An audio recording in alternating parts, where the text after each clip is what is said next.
and welcome to Teacher Inspiration Station. So for today's video, I wanted to share with you what's inside my son's homeschool bin. Now this bin is for me, and when I say that, I mean I know there are some bins that kids can easily access and use the materials in it and put it away, but this is just a place for me to organize a lot of his workbooks and things like that.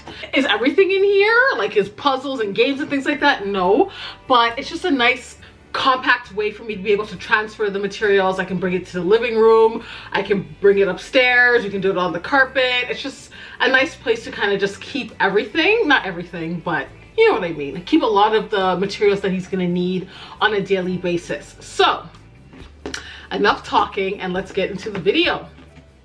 So the first thing I have in here is a whiteboard. I love whiteboards. I use whiteboards a lot in my classroom and I use it for a lot of different things. So I might say, okay, write down the word is, or write down the letter that makes the sound, or I can do math equations on here. I could ask them to write a letter or a number or whatever. There's just so many things I can do with the whiteboard. I love it, so I have to have one in here because I use it quite often.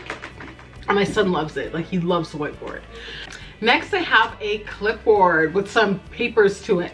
So if you have been watching my homeschool series videos, you know that an activity that I get my son to do is writing a sentence based off of a leveled reader that he's read. So he kind of follows the same sentence pattern, structure, and he creates his own sentence. So he has this one, he read a book called Look Up, and he wrote a sentence, look up, there is a bird, and he drew his picture and did that.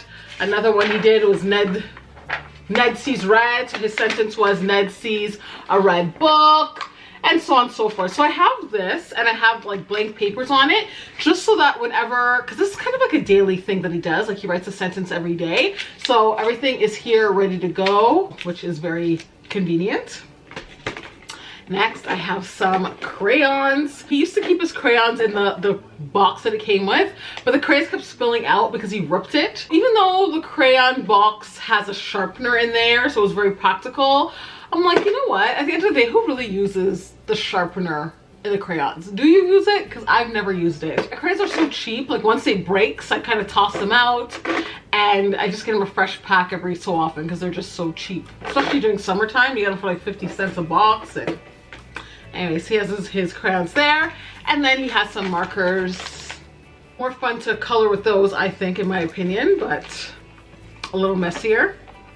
Next, we have some stickers, and I use this to give my son if I thought he did a really good job. I stick it on his work sometimes. Very useful. Stickers are a big deal in my classroom as well. I have tons of stickers. And I have his leveled readers in here from school. He's read them already. They're very basic, very simple, and he's read them, but he can always review them. You know what I mean? So even like in a week or a couple of weeks, he can go back and look at them. Doesn't hurt. Like I've said in a previous video, the books that he's been reading now are leveled readers from Workbooks.com, and they just have a bunch, and I like those because they're new, right? So no, they're not a physical book where you're actually turning the pages, but he's at least getting the reading in there. So those are great because I have no more physical leveled readers. So it's great that you can go online and find free resources. I have a pencil case, and it just keeps the basic necessities in there. So we have an eraser, glue stick, we use this a lot, pencils. He has a couple pencils in here. We have a pair of scissors and a sharpener. So the basics, all kept in this little pouch. Next, I have his flashcards.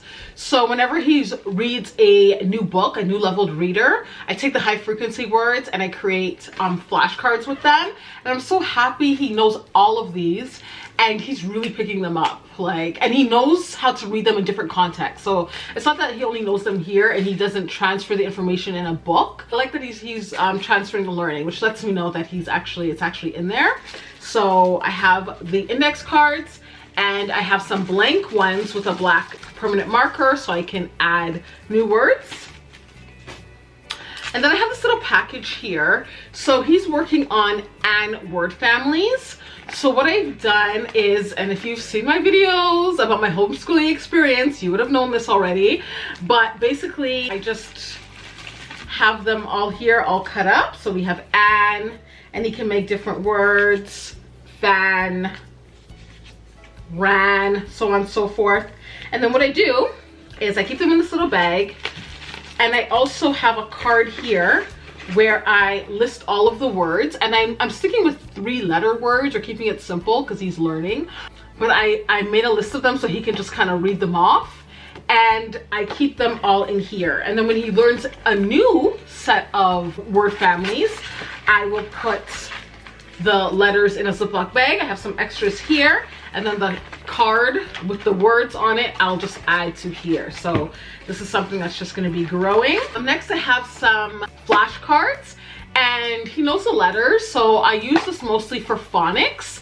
And one of the great things about this particular brand is they have 2 sets of letters. So they have like the ones with the plain like letter here, uppercase and lowercase, and then they also have the cards that has the letter and a picture.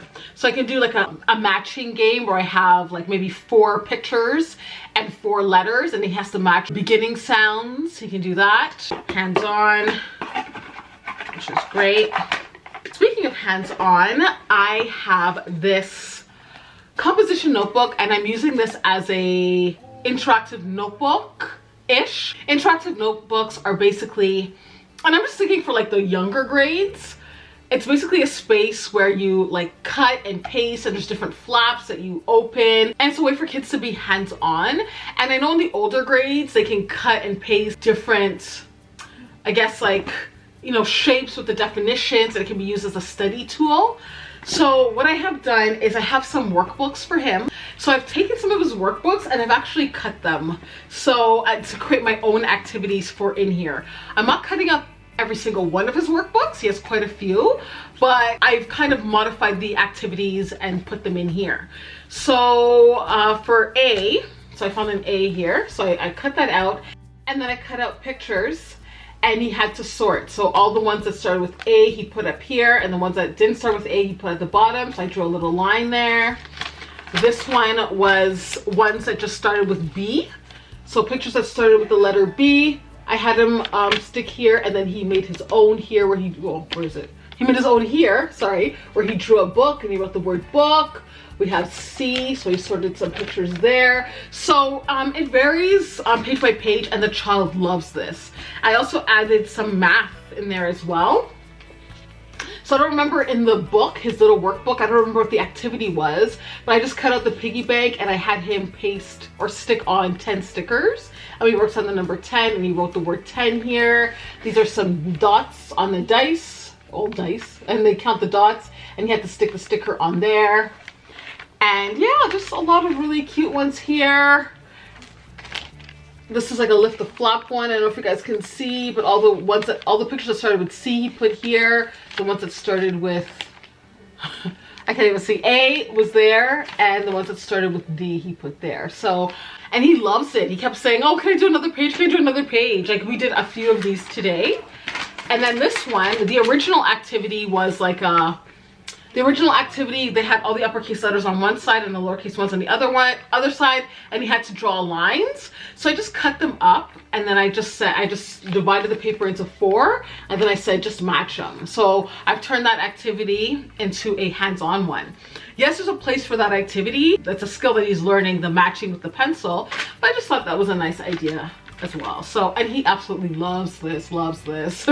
And what I've done too is I've stuck a Ziploc bag at the back in case I have like loose little cutouts. I can just kind of sort them in here if he didn't finish or whatever, or I can set it up for the next day and just kind of keep the pieces in here. So I did that, and I put some tape at the back so that I don't cut myself because it was quite sharp, the staples. And then I have some books here, and these are just plain books, and he can use them to create his own story. He can create an I see book, I see a green frog, I see a brown dog, I see a blue bird, or whatever. And it can go this way, it can go this way, so, or whatever. He can create his own little books with these. And then I just have another notebook of his that he just kind of just draws and writes whatever he wants on here. And I used, of course, photocopy paper. And for this, I used photocopy paper as well. I used 3 sheets, folded them in half, and it's a 6-page book. I have some cardstock. When I'm making sentences, I make sentences for him. I cut up the sentences and he has to rearrange them in order. I also use it for the word families, and I just like the fact that they're nice and thick. Like, for me to use photocopy paper to do that activity, it's flimsy. This lasts longer and it's easier for him to move with his tiny little hands. So I did put a few pages in the bin. And then next are some workbooks. I have a numbers white and clean workbook here. They also have the number words. I have this math one. It has addition, subtraction, counting, patterns, shapes. This is a spelling one, and I like this one because it was a bit of phonics, which is, we're really working on that right now. But I really like these pages here with the picture of an item and him having to circle what letter it starts with. They also have middle sounds and ending sounds, which we'll get to eventually. It has some sight words in there as well. So my camera shut off. And then I have a shapes and patterns one. So that's exactly what it is, shapes and patterns. So yeah. Fun.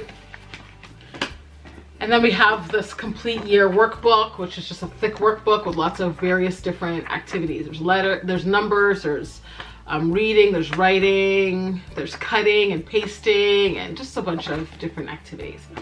And last but not least, I have some dry erase markers, and my son can use these to do a variety of things. He can do different activities on the whiteboard or just draw or whatever. It's in here. That is it for today's video. If you liked it, please give it a thumbs up. Subscribe to my channel if you haven't already done so. And I'll see you all in my next video. Bye.